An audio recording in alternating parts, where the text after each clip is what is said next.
Salutations, everybody. It's your girl, Jackie Ray. Welcome to another episode of Press Pass. Timmy is not here, but I have my good friend, even though he didn't come to my going away party, no shade. But Devontae Ferguson is in the building. How you feeling? I feel good. You know, it's good to be back on camera. Right. I love it. You know, I haven't seen you in, was it 28, 34 months? Oh my goodness. That's like people who say, my kid is 24 months. Your kid is 2.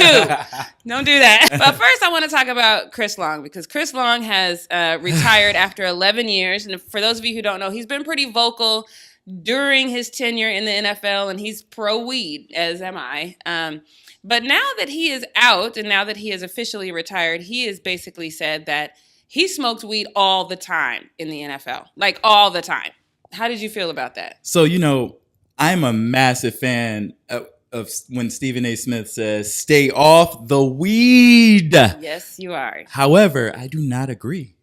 Oh. I don't agree with him. I just like him saying it. Oh, God. Listen, my dude, all right, Chris Long, he comes out, he's saying that he's been smoking weed all his career. Great for him. That tells me a lot of different things. One, this dude has had a solid, 11 year 11 NFL years. career. I mean, this dude had, from my thought process, I think he had 70 sacks. I mean, that's nothing to, that's a really good career. He says that it was best for his body, his, and everything like that. And I think that is way much better than opioid users. I mean, the first thing that, when people get injured or they can't sleep or this and their body's hurting, the first thing they do is they take painkillers. Yeah, they give them pills. And that stuff has way, much worse effects on your body. I agree.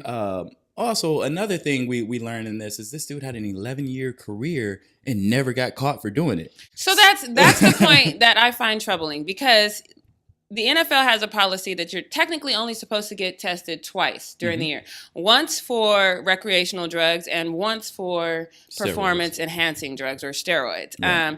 And those tests come in August, like between April and August, right? So technically, to Chris Long's point, it should be really easy to not get busted for taking any type of drug, performance enhancing or otherwise. But yeah, we still have athletes every day. I mean, every day it's like a new athlete is getting kicked out of the league or suspended or something for smoking weed. So that brings me to my next point. And those of you who follow me, we're going to make it there eventually. So Chris Long is Caucasian.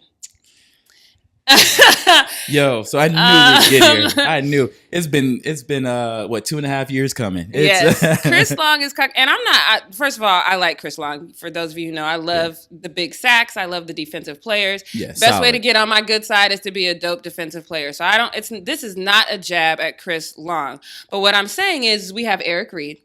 Who, when he protested with Colin Kaepernick, he ended up getting random, and I'm doing air quotes for those of you who are listening to this on your podcast, 7 random drug tests. 7.